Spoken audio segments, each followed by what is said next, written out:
శ్రీ గురుభ్యో నమః. గత సంవత్సరం క్రితం అనుకుంటాను, ఇలాగే చిన్నజీయర్ స్వామి వారు 10 సంవత్సరాల క్రితం మాట్లాడినటువంటి ఒక చిన్న వీడియోని తీసుకొని, మిగిలినటువంటి వాళ్ళందరూ కూడా సమాజం మొత్తం కూడా గందరగోళమయ్యి, స్వామివారిని టార్గెట్ చేస్తూ, అన్ని వర్గాల వాళ్ళు మాట్లాడితే, వెనుకేసుకురావడానికి ప్రయత్నం చేస్తున్నవాడు ఆ రకంగా ప్రయత్నం చేస్తూ ఉండడం. ఇది ఒక నెల రోజులు సమాజంలో అశాంతి రేపింది. అంటే ఇలా జరగకూడదు, ఇది సరైనటువంటి పద్ధతి కాదు అనుకునేటువంటి వాడు, ఇలా మాట్లాడకూడదు స్వామివారు అనుకునేటువంటి వాడు, ఇలా స్వామివారిని దూషించకూడదు అనుకునేటువంటి వాడు, అనేక రకాలు అసలు ఎక్కడ పోయినా బాగున్నావా, తిన్నావా, పన్నావా లేదు, ఏ మీడియాలో ఏ చర్చ లేదు, అసలు ఈ బడ్జెట్లో ఖర్చులో కష్టాలు ఇవన్నీ ఏవీ లేవండి. స్వామివారి ఇలా అనొద్దు, సీతక్కి ఇలా అనొద్దు, స్వామివారి ఇలా అనొద్దు, సీతక్కి ఇలా అనొద్దు. ఈ విషయాలు తప్పితే వేరే ఏమీ లేవు. స్థాయికి అంటే కనీసం తెలుగు చూసి చక్కగా చదవరాని వాడు కూడా కామెంట్లు పెడుతూ స్వామివారిని అయితే ఏంది, స్వామివారి వర్గాలను అయితే ఏంటి, ఎంత మాట మాట్లాడాలో అంత మాట మాట్లాడారు. అయితే ఇక్కడ నేను ఎందుకు చెప్తున్నా అంటే, సీతక్క అనేటువంటి వ్యక్తికి దమ్ముంది, ధైర్యం ఉంది, బలం ఉంది, బలగం ఉంది, అధికారం ఉంది, హక్కు ఉంది.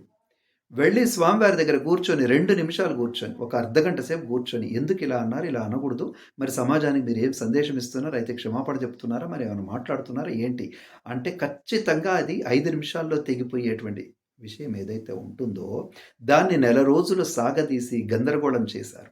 ఎందుకు చేసింది తను అంటే, తను చేయొచ్చు, తప్పు లేదు, ఆమెకు ఆ హక్కు ఉంది. ఎందుకు హక్కు ఉందంటే, ఆమె రాజకీయ నాయకురాలు. తన వర్గానికి తను ఏదో చేస్తున్నట్లుగా, అండదండలుగా ఉంటున్నట్టుగా, వాళ్ళకి అన్యాయం చేస్తే నేను సహించను అన్నట్లుగా, ఆ విధంగా రాజకీయ నాయకులు చేస్తూ ఉంటారు. అది సహజంగా జరుగుతుండేది. ఒక సీతక్కని కదా, ఎవరైనా అట్లాగే చేస్తారు. అయితే మరి మనం ఏం చేస్తున్నాం? స్వామివారు ఒక మాట అన్నారు. అన్న తెల్లవారి నుంచి అద్వైతులు అనుకునేవాళ్ళు, శంకర అనుయాయులు అనుకునేటువంటి వాళ్ళు, సమరానికి నేడే ప్రారంభం, యమరాజుకు మూడిన ప్రారంభం అన్నట్లుగా ధ్వజమెత్తి సమరశంఖం పూరించి 2 రోజులు ఊదరగొట్టి, మీ స్వామి మా స్వామి, మీ సిద్ధాంతం మా సిద్ధాంతం, మీ పుస్తకాలు మా పుస్తకాలు, మీ శాస్త్రాలు మా శాస్త్రాలు, అబ్బబ్బబ్బబ్బబ్బ ఎన్ని రకాలుగాను, ఎంత తెగడాలో అన్ని తెగిడితే, అయ్యో బాబోయ్, దీనికి అసలు ఈ వైష్ణవులు మిగిలిపోరా అన్నంతగా ధ్వజమేస్తారు. వీళ్ళేం ఊరుకోలేదు. తిరునామాలు ధరించి తీరుబడిగా అన్నీ కూడా సర్దుకొని, పుస్తకాలు అవన్నీ కూడా తీసుకొని, సాక్ష్యాలు ఇవన్నీ తీసుకొని, మళ్ళీ వీళ్ళు ఒక 2-3 రోజులు వీళ్ళు ధ్వజమిచ్చారు. లేదు మీ శంకరాచార్యుడు అలాంటి వాడే, ఇలాంటి వాడే, అసలు మీ శంకర మతమే మతం కాదు, కాకపోతే దక్షిణ భారతదేశంలో వాళ్ళన్నారు, ఉత్తర భారతదేశంలో వీళ్ళన్నారు, ఆ సమయంలో వాళ్ళన్నారని ఏంటేంటో సాక్ష్యాలన్నీ ముందరేసుకొని వీళ్ళు ఒక ధ్వజమెత్తారు, వీళ్ళు ఒక సమరం చేశారు, వీళ్ళు ఒక 4-5 రోజులు వీళ్ళు చేశారు. సరే, ఇదంతా బాగుంది, కానీ సమాజానికి మనం ఏమైనా సందేశం ఇవ్వగలిగామా అన్నటువంటి జీయర్ స్వామి వారి ఎక్కడో లేరు, ప్రజల మధ్య ఉన్నారు. సుఫల యాత్ర ఏదో చేస్తూ ఉన్నారు, మీడియాకు ముందరున్నారు, ప్రజల ముందరున్నారు. పోయి అడిగామా?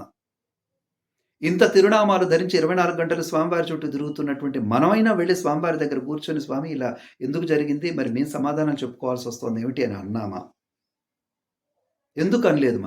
మనం రాజకీయ నాయకులం కాదు కదా, మనం చిచ్చు పెట్టకూడదు కదా, ఎక్కడ మంట రగిలిందో అక్కడ నీళ్లు చల్లాల్సినటువంటి వాళ్ళం కదా, ఎక్కడో ఉన్న గ్రహాలకు కూడా పరిహారాలు చేసేటువంటి జాతి కదా మనది. ఇక్కడ ఉన్నటువంటి గ్రహాలకు పరిహారాలు చేసుకోలేమా మనం? రజసత్వ తమో గుణాలకు ఎలా దూరంగా ఉండాలో పొద్దున్న లేస్తే చెప్పేది మనమే కదా, స్థితప్రజ్ఞుడు ఎలా ఉండాలో చెప్పేది కూడా మనమే కదా, భక్తుడంటే ఎలా శాంతచిత్తుడై ఉండాలో చెప్పేది కూడా మనమే కదా. మనలో అది ఎందుకు లోపిస్తోంది? మనం ఎందుకు ఈ విధంగా తయారవుతున్నాం? నిజంగా మనమేనా? అదేంటో రాజుల కాలం నాడు ఈ మతాన్ని అడ్డం పెట్టుకొని ఆ మతం, ఆ మతాన్ని అడ్డం పెట్టుకొని ఈ మతం, మొత్తం కూడా దేశాన్ని ధ్వంసం చేసినట్లు, సనాతన ధర్మాన్ని ధ్వంసం చేసినటువంటి విషయాలు మనం విని పాఠాలు నేర్చుకొని కలిసి బ్రతకడం ఎలాగో ఒక మార్గాన్ని ఏర్పాటు చేసుకుంటున్నటువంటి మనము ఇలా దూషణ భూషణాలతో ఇష్టం వచ్చినట్టుగా పెట్టరేగిపోయి మనం చేసిన ఘనకార్యం ఏముంది? మీ అమ్మ చెడ్డది అంటే మీ అమ్మ చెడ్డది. తిట్టింది ఎవరిని? అటు చేసి అమ్మల్ని తిట్టా. అమ్మను తిట్టినటువంటి కొడుకులు మంచోళ్ళు అవుతారా? ఏ అమ్మని తిట్టిన కొడుకు మంచోడు అవుతాడా అండి? ఆ అమ్మ కొడుకే కదా, వాడు మంచోడు ఎట్లా అవుతాడండి? అది వాడైనా మనమైనా ఎలా అవుతాం? మన అమ్మని తిడితే వాడి అమ్మని తిట్టొచ్చా? ఆమె ఒక అమ్మ కదండి, ముందు ఒక స్త్రీ కదా, ఎట్లా తిడతావు నువ్వు? వీడిని తిట్టరాదా? అమ్మతో సంబంధం లేకుండా వీడిని తిట్టలేవా? అంటే మీరంటారు ఇక్కడ ఆచార్యులు, మతాచార్యులు అమ్మలు అవుతారా? ఎస్, మతాచార్యులు అమ్మలే. సనాతన ధర్మము, హిందూ ధర్మము ఏదైతే అనుకుంటున్నామో ఈ ఈ ధర్మానికి శంకరాచార్యులు, రామానుజాచార్యులు, మధ్వాచార్యులు, ఈ ఆచార్యుల బోధలు, ఆచార్యుల సిద్ధాంతాలు మాతృభూమిక లాంటివి. ఇలాంటి మాతృభూమిక లాంటి వాటి మీద ఎవడో ఏ మతస్థుడో బురద చల్లుతూ ఉంటే ఎదుర్కోవాల్సింది పొయ్యి, వాణ్ణి ఎదుర్కోవాల్సింది పొయ్యి, వాడికి సమాధానం చెప్పాల్సింది పొయ్యి, మనం మన సంస్థల మీదనే బురద చల్లుకోవడం అనేటువంటిది ఇది రాజకీయం అవుతుందా, లేదంటే అల్పజ్ఞత్వం అవుతుందా, లేదంటే జ్ఞానం అవుతుందా? ఇది మనం ఆలోచించామా? లేదంటే ఆయన మాట్లాడితే మేము మాట్లాడకూడదా? ఆయన మాట్లాడొచ్చా? ఆయన మాట్లాడితే ఎవరు మాట్లాడాలి? ఒక ఫిజిక్స్ సారు, ఓ తెలుగు సారో, ఇంగ్లీష్ సారో గొడవ పెట్టుకుంటుంటే నువ్వు వాడివయ్యా మధ్యలో పోవడానికి? ఒకవేళ పోతే ఎలా పోవాలి నువ్వు? ఆ పంచాయతీ తీర్మానం చేయడం కోసం, వాళ్ళిద్దరిని ప్రశాంతపరచడం కోసం పోవాలి కదా, అవునా? మీ సార్ మంచివాడు కాదు, మీ సార్ మంచివాడు కాదంటే ఇద్దరు కలిసి తిడుతుంది గురువులనే కదా. మళ్ళీ రేపు ఇద్దరికి ఆ సబ్జెక్ట్ అవసరమే కదా. ద్వైతం లేకుండా అద్వైతం, అద్వైతం లేకుండా విశిష్ట అద్వైతం చెప్పండి సిద్ధాంతం, చూస్తే ఎట్లా చెప్తారు? ఒకదాని మీద ఒక ఆధారపడి ఉన్నవే కదా. మనం ఏం సాధించినట్లు? మనకంటే మనతో సంబంధం లేకుండా చాలా దూరంగా ఉంటున్నటువంటి ఇస్కాను, శ్రీరామకృష్ణ సంస్థలు ఇంతకంటే గొప్పగా చేశాయి కదా. దేశ విదేశాల్లో కూడా మన యొక్క ధర్మాన్ని కాపాడడానికి ప్రయత్నం చేస్తున్నాయి కదా. మనం ఏం చేశాం? అవసరమైతే గణపతి పూజలు చేసుకుంటున్నాం, లేదంటే ఆలయాల్లో పని చేసుకుంటున్నాం, సత్యనారాయణ వ్రతాలు చేస్తున్నాం, అన్నీ చేసుకుంటున్నాం కదా. ఇంకా మనం ఏ వర్గాన్ని గురించి ఏం మాట్లాడతాం? ఎలా మాట్లాడతాం? గణపతి పూజ చేసేవాడు నేను ప్రవచనకర్తగా పిలిస్తే ఇది చాలా గొప్ప ధర్మం అని చెప్తూనే ఉన్నాం కదా. సత్యవ్రతం చేసుకునేటువంటి వాడు నిన్ను పిలిస్తే విష్ణువు కంటే దేవుడు లేడని కూడా చెప్తూనే ఉన్నావు కదా. మనం అందరం ఎక్కడున్నాం? 1, 2, 3, 4, 10వ తరగతి ఇంకా పాస్ అవ్వనే లేదు కదా. మనం అంత గొప్ప మాటలు ఎట్లా మాట్లాడతాం? మనకు ద్వైత, అద్వైత, విశిష్ట అద్వైత సిద్ధాంతాలు అన్నీ కూడా ఆరితేరి ఇప్పుడు ఆ ఉపాసన మార్గంలో ప్రయాణిస్తున్నప్పుడు కదా మనం మాట్లాడాల్సింది. మనం అందరం ఇక్కడే ఉన్నాం కదా, దిగువ స్థాయిలోనే ఉన్నాం కదా, మనం ఎట్లా మాట్లాడతాం? కాబట్టి ఇక్కడ నేనేమంటా అంటే, మీరు జ్ఞానుడు కావచ్చు, పండితులు కావచ్చు, సిద్ధాంతం కరెక్టే కావచ్చు, చాలా గొప్పదే కావచ్చు, కానీ హైందవ ధర్మానికి మనం ఏమందిస్తున్నామనేది చూసుకోవాలి.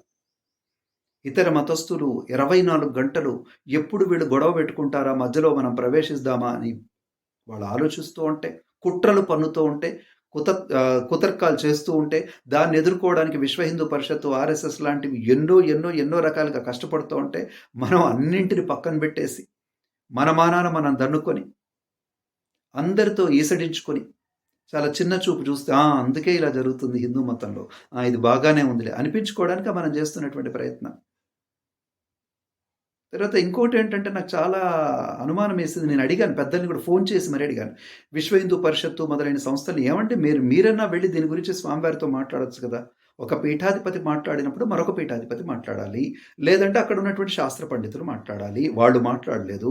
కానీ సామాజిక ధర్మంలో మీరందరూ వీటన్నిటిని వెనకేసుకొస్తారు. ఈ సంస్థల అనుబంధంతో విశ్వ హిందూ పరిషత్తు నడుస్తూ ఉన్నప్పుడు మరి మీరన్నా వెళ్ళి మాట్లాడొచ్చు కదా అని నేను అడిగితే ఎవరు కూడా నాకు సమాధానం చెప్పలేదు.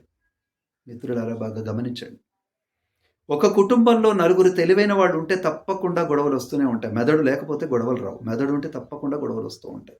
నేను చాలాసార్లు చెప్తూ ఉంటాను, ఒక కుటుంబంలో నలుగురు కలిసి ఏదైనా నిర్ణయం తీసుకోవడానికి వారం రోజులైనా తన్నుకోవడంలో తప్పులేదు. వారం రోజులు తన్నుకుంటున్నారంటే అంత జ్ఞానం ఉందని అర్థం. మీకు అన్ని తెలివితేటలు ఉన్నాయి, అన్ని రకాలుగా ఆలోచిస్తున్నారని అర్థం. కాబట్టి ఎంత తన్నుకున్నా చివరికి ఒక విషయాన్ని తేల్చాలి. తేల్చకపోతే ఏమవుతుందంటే అవతల వాడు ఎవడో తేలుస్తాడు వచ్చి మనం తన్నుకుంటూ ఉంటే. తెలిసిన విషయమే కదా. కనుక ఇప్పటి నుంచైనా బాధ్యతాయుతంగా ప్రవర్తించడానికి ప్రయత్నం చేద్దాం. నేను ఏ వర్గాల గురించి ప్రత్యేకంగా మాట్లాడటలేదు. వాళ్ళు అలాగే మాట్లాడారు, వీళ్ళు అలాగే మాట్లాడారు. ఏ ఆచార్యుని నిందించడాన్ని నేను ఒప్పుకోను, అస్సలంటే అస్సలు ఒప్పుకోను. ఇంత మాత్రాన నువ్వు వైష్ణవుడి కాదు అని ఒకవేళ నన్ను అన్నా కానీ నేను భరిస్తాను. ఎందుకంటే నాకు దేశం ముఖ్యం, నాకు ధర్మం ముఖ్యం. ఈ ధర్మంలో ఇవన్నీ కూడా ప్రధానమైనటువంటి అంగాలే. ఏ కాలు ఏ చెయ్యి పనిచేయకపోయినా పడిపోయినట్టే కదా. కాబట్టి నాకు అన్నీ కూడా బాగుండాలి, సమగ్రంగా ఉండాలి, చక్కగా ఉండాలి, ఆరోగ్యవంతంగా ఉండాలి, అన్ని సంస్థలు ఆరోగ్యవంతంగా ఉండాలి. కనుక ఇప్పటి నుంచైనా మనము జ్ఞానజీవులుగా, బుద్ధిజీవులుగా, మేధోవర్గంగా ఆలోచిద్దాం. ముందు ముందు ఇలాంటి సమస్యలొస్తే ఏం చెయ్యాలో మన పెద్దవాళ్ళందరం కూర్చుందాం. మనకు గూడా కులాలున్నాయి, మనకు గూడా వర్గాలున్నాయి, మనకు గూడా దాన్నేమంటారు అధ్యక్షులున్నారు, కమిటీలున్నాయి, అధ్యక్షులున్నారు. అందరం కూర్చొని ఇలాంటి సమయాలు వచ్చినప్పుడు, ఎవరైనా ఏదైనా ఇలాంటి ఉత్పాతాలు వచ్చినప్పుడు మనం ఎలా ప్రవర్తించాలి? శని బాలేకపోతే, బృహస్పతి బాలేకపోతే, భూకంపాలొస్తే పూజలు గాదు. ఇలాంటి వాటికి పూజలు జేయడం, ఇలాంటి వాటికి పరిహారాలు జేయడం, ఇలాంటి వాటి సందర్భంలో సమాజానికి ప్రశాంతత కలిగించడం, బుద్ధిజీవులుగా అనుకుంటే మన బాధ్యత కాబట్టి, మనం రక్షించుకోవాలి కాబట్టి, ఆ విధంగా మీరందరూ ఆలోచిస్తారని, ఈ విషయంతో అయినా మనం ఒక కొత్త నిర్ణయం తీసుకోవాలని ఆలోచిస్తూ శుభం.